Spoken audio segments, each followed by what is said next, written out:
The serious allegations lodged yesterday by Jody Wilson-Raybould involve a lot of people not outside of just the Prime Minister. In fact, most of them are not household names. Here's a who's who of the key players. An inappropriate effort to secure a deferred prosecution agreement with SNC-Lavalin. The first name to surface in Wilson-Raybould's testimony, Ben Chin, Chief of Staff to Finance Minister Bill Morneau. He allegedly reached out to Jessica Prince, Jody Wilson-Raybould's Chief of Staff. He said to her, my chief, that if they don't get a DPA, they will leave Montreal, and it's the Quebec election right now, so we can't have that happen. Wilson-Raybould also says Morneau spoke to her directly and stressed the need to save jobs. And I told him that engagements from his office to mine on SNC had to stop, that they were inappropriate. I want to be clear. I never raised this issue with Jody Wilson-Raybould. She approached me in the House of Commons to inform me that my staff was speaking to her staff, which I think is entirely appropriate. Then there is Mathieu Bouchard and Elder Marcus. Both are senior advisors to the Prime Minister. They allegedly pushed Prince and Wilson-Raybould more than once to seek outside legal opinion on negotiating a DPA. Mathieu and Elder also raised the idea of a, quote, informal reach out, end quote, to the DPP. My Chief of Staff said that she knew I was not comfortable with that, as it looked like and probably did constitute political interference. Then there's the Privy Council clerk, Michael Wernick. Between September and December, Wilson-Raybould had 3 conversations with him, according to her, one involving the Prime Minister as well. In that meeting, they allegedly warn of SNC-Lavalin job losses and that there's an upcoming election in Quebec, and that the Prime Minister is an MP in Quebec. I was quite taken aback. My response, and I vividly remember this as well, was to ask the Prime Minister a direct question while looking him in the eye. I asked, quote, "Are you politically interfering with my role, my decision as the Attorney General? I would strongly advise against it," end quote. The Prime Minister said, no, we just need to find a solution. Finally, Trudeau's top advisors, Chief of Staff Katie Telford and former Principal Secretary Gerald Butts. They allegedly met with Prince to press for a, quote, solution to the SNC-Lavalin problem. Butts said there is no solution here that doesn't involve some interference, according to Wilson-Raybould. So do these kinds of alleged conversations happen regularly in the Prime Minister's office, or is this unusual behavior? David McLaughlin is the former Chief of Staff to Prime Minister Brian Mulroney and Finance Minister Jim Flaherty, and he joins me now in studio. Hi, Mr. McLaughlin. Nice to see you again. Thank you. So we were just listening to bits and pieces of that testimony. How would you characterize her testimony? Her testimony was pretty effective and obviously has a politically effective impact on the government, kind of devastating in that respect. But she was consistent throughout in terms of her recollections and her presentation and recitation of the facts and her observations with respect to that. And it strikes me that, in fact, we're actually seeing a fair amount of consistency on this file and the way that it has come out. Consistent from the former Justice Minister and Attorney General that she was pressured at several junctures along the way, and consistency, in fact, is for what has been attributed to various officials that they had said all along it was about jobs and SNC and Quebec in terms of like raising the issues. So you've had one argument that was made at the outset that didn't work, and that argument kept being repeated over and over by officials from the Prime Minister's office and others and perhaps the clerk at saying this is something that still has to be done. So the argument didn't change. It was quite consistent throughout. And then what strikes me is how these actors had kind of got themselves into this kind of circular conversation where, in fact, they were repeating the same points over and over to each other, and yet without any kind of closure. There's been this narrative put out there by a few people since the testimony that this is sort of not out of the ordinary, that this is peeling back the sausage. You know, you don't want to see what goes into it, no. but this is something that would happen. Do you think that's fair? Well, there are elements of it that would happen like that. Without, you know, let's leave aside the legal piece of improperly questioning people on prosecutorial authority and the rest of it. But in terms of having an issue that the Prime Minister is most concerned about or central to the government, as a political staffer, you are very much seized with trying to find a solution. And you tend to be quite innovative and entrepreneurial in trying to find that solution. If one avenue gets closed off, you think about another, and you keep trying to find ways to move it along.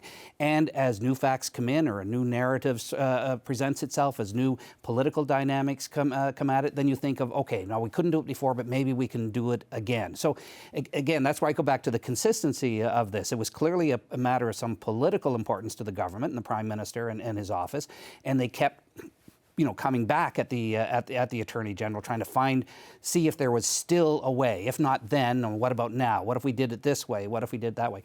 In important files, you do have these kinds of actors trying to find these kinds of solutions, and the pressure can be quite intense. But they all applied for the job, didn't they? But what about, okay, I take your point, and a lot of people are making that argument, but she wasn't acting necessarily, at least from her perspective, in a role of the Minister of Finance or the Minister of Justice. She was the Attorney General on an issue of prosecutorial independence, and she had made her decision acting as Attorney General. I think that from what I heard yesterday, that was germane to her understanding of the parts of those conversations being inappropriate. Yes, absolutely. Do you understand that? Yeah, absolutely. That is her central point of contention, that she had made this decision, and at some point, and it looks like the September 17th meeting with the clerk and the Prime Ministers when she communicated it, when she made that quote that you just showed about looking him in the eye. What's interesting to me is I look at the timelines in that, and whatever paper we've seen on this, is that there is no record of that decision being communicated. There's no direct letter in terms of coming from the Attorney General saying, look, this is my decision, and this is something that, please don't try to change my mind on it again, or you write it the certain way. She was quite familiar with the DPA process. She indicated in her testimony as well that she went back and talked to her deputy and about how to deal with this. So in terms of how she communicated it, she communicated in a way that she thought was correct and appropriate and everything else. It's pretty clear that message was not received. Because in part, I think maybe it was a verbal communication. That may not, in her mind, that didn't change the nature of the dynamic of it. But she still thought she was the Attorney General saying that. Right? Absolutely. And at the end of the day, that's really where this is going to revolve around. And that probably will trump everything else. If she, as Attorney General, felt that and communicated that, it doesn't matter how or in what fashion she did it. She was clearly not changing her mind on it. And as the pressure built, for the reasons that we all know, that as the people went and kept talking to her about it, trying to find a solution, she wasn't budging from that. She still took meetings on this. Again, interesting to me. She still, and she took meetings with staff. Now, this is an interesting part to me, because ministers you always have to take a meeting with the Prime Minister. And you pretty much have to take a phone call from the clerk or the Prime Minister's Chief of Staff. You don't always have to take meetings with other political staffers. That's why you have a Chief of Staff. But are you really going to say no to a meeting with, the Principal Secretary to the No, on the Prime Minister's political staff like that, you will take. You leave the rest of that staff work to your Chief of Staff to engage and talk about, and you keep yourself aloof. To be fair, though, a lot of that did seem to involve her Chief of Staff. And there you are. So there was obviously that kind of communication going on, but at some point, she felt that they had crossed the line because she had communicated that. And what it appears, and we have to hear how the staffers looked at it. They felt that, in fact, there was still some kind of opening, and clearly there wasn't in her mind. And that gap between it's closed and there's still some opening is the thing that has gotten the government into this kind of serious difficulty. And what do you think, as someone who has helped figure out how a government responds to various crises, what do you think of the way in which the Prime Minister and the government has responded now? They've helped create the crisis that they're in. The response, and it's always a tough one, but they took a line early on, which I think will carry through, which is we did not directly tell her what to do on this. We did not direct her in the conduct of her duties. And they're definitely emphasizing that today. Absolutely. And she said they did not, in fact, what they did was not illegal.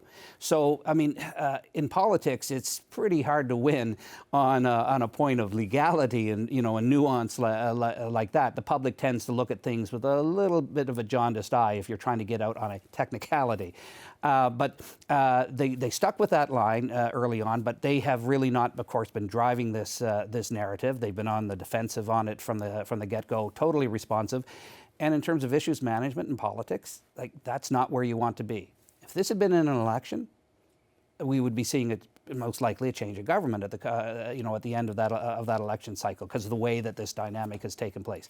They have some time, and we'll see whether or not they're able to put out a convincing narrative with all the players still to come, to hear the rest of that story and see whether or not, in fact, that will be sufficient. Yeah, but it's a tough road to hoe. Yeah, I'm wondering how you think this plays out. I mean, for example, we know now next week we're going to hear from Jerry Butts. We're going to hear again from Michael Wernick and Natalie Drouin. There are a list of other people that were named yesterday, whom the opposition wants to see called too. Absolutely. And the last thing you want to have if you're in the middle of a maelstrom like this is to have the story keep going. This keeps the story going. And in Issues Management 101, you need to kill the story. That's what you're told to do if you're a political staffer. And you know, it's tough to be a political staffer and be in the news. There's that old saying that President Lyndon Johnson used to say, if you're a political staffer, you have a passion for anonymity. Stay anonymous. Stay out of the news. The last place you want to see yourself is on a witness list for a House of Commons committee or before a public inquiry. That really is kind of career debilitating. So, well, we shall see next week. All right, thank you so much, Mr. McLaughlin. My pleasure. Nice to see you again. You too. The official opposition, as we've been reporting, is calling for the Prime Minister to resign after his former Attorney General lodged some stunning allegations during yesterday's nearly 4-hour testimony. Jody Wilson-Raybould says Justin Trudeau is among 11 officials who, over 4 months, pressured her to interfere in the SNC-Lavalin criminal case. She was also Justice Minister, and she believes her refusal to comply as the Attorney General is the reason why she was shuffled out of the department, or she insinuated as much yesterday. So how surprising are these allegations and how serious are they? Irwin Cotler is a former Liberal MP and Attorney General of Canada. He joins me now from Montreal. And Peter MacKay is a former Conservative MP and Attorney General of Canada. He joins me via FaceTime from Kingston, Jamaica. Hi to both of you. Thank you very much for being with us. Really appreciate it. Hello, Vashi. Mr. Cotler, I'll ask you both the same initial question. What did you think when you heard Ms. Wilson-Raybould's testimony yesterday? Well, I was sitting there in the committee room, and of course, the testimony was riveting and impactful. I think what you saw there was, number one, an internal tension in the dual roles of the Minister of Justice and Attorney General. As Minister of Justice, she's a member of the Crown. She is part of cabinet secrecy, cabinet confidences, cabinet solidarity. But as the Attorney General, she has to give independent legal advice to the Crown, as she put it, to speak my truth. The second thing is the interactive dynamics between the ministers, the other ministers, their staffs, etc., and the Attorney General.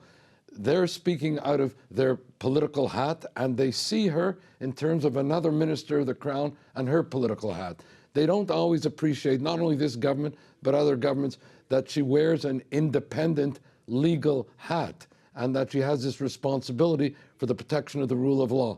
I believe that those who are making representations to her were genuinely believing that they were not engaged in any illegal activity or even pressuring her illegally. I believe they were trying to share with her what they felt was information she needed to know to make the best decision. I think she believed, and understandably, that she was subjected to, as she put it, constant and sustained pressure, because while each of them was making their own representations separately as 10 or 11 people, she felt all 11 representations. It was cumulative, it had its impact, and in her view, she deemed it inappropriate. Mr. MacKay, your initial thoughts?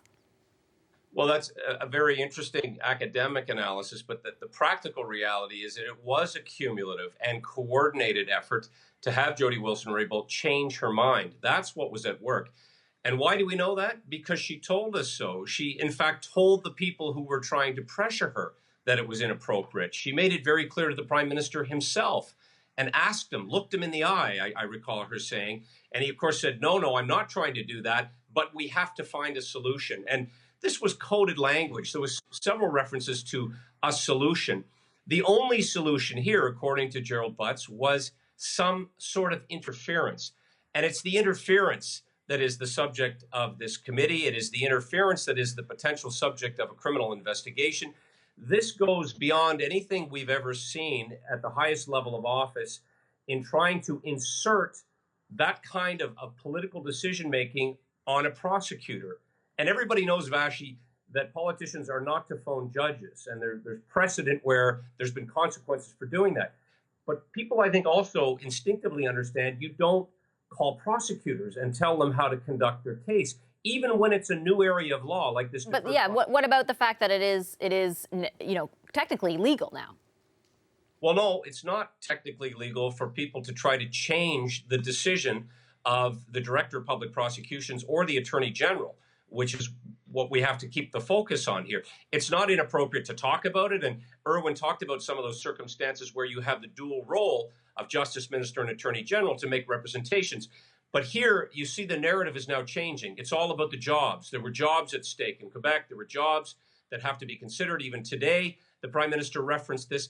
It is specific in their own legislation that was slipped into a budget omnibus bill that economic considerations are not part of the calculus in deciding whether to award a deferred prosecution agreement or remediation agreement.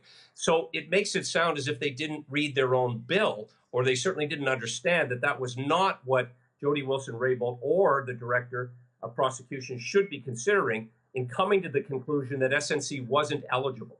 Mr. Cotler, I take your point that it kind of seems to revolve to a certain degree around how the role of the Attorney General is perceived and who perceived what. But it did seem that she made indications in her conversations to some of the people who would have been having those conversations with her, that she viewed her role in a certain way and that she was coming at it from that perspective, and that she did not feel that partisan interests should be considered by the Attorney General. Well, I think that's where you get the difference in the dynamics of communication. I think those who were speaking and making representations to her were speaking about considerations that they felt, even pursuant to the Shawcross Doctrine, which I find interesting because I don't think anybody ever spoke about it or even knew about it beforehand, but all of a sudden it's a central conversation piece. But I think that they felt that this was nonetheless appropriate under that doctrine to make her aware of considerations to help inform her decision. She felt that those considerations repeated over time by a succession of ministers and their officials had the consequence of amounting to undue pressure. So you have these interplays and dynamics here. I believe out of all of this that I would hope that we would now act on a recommendation that I made and some others have made, that we separate the two roles of the Minister of Justice and Attorney General the same way that we hived off the role of Director of Public Prosecutions, so that we preserve the independence and integrity of the process, and that will make it, I think, a much more effective relationship. I have to interrupt our conversation, unfortunately, because we have to head inside the House of Commons, where MPs have just started an emergency debate about the SNC-Lavalin controversy in the wake, of course, of Jody Wilson-Raybould's detailed testimony yesterday. There's House Leader for the Conservatives, Candice Bergen, talking now. Let's listen in. Unwanted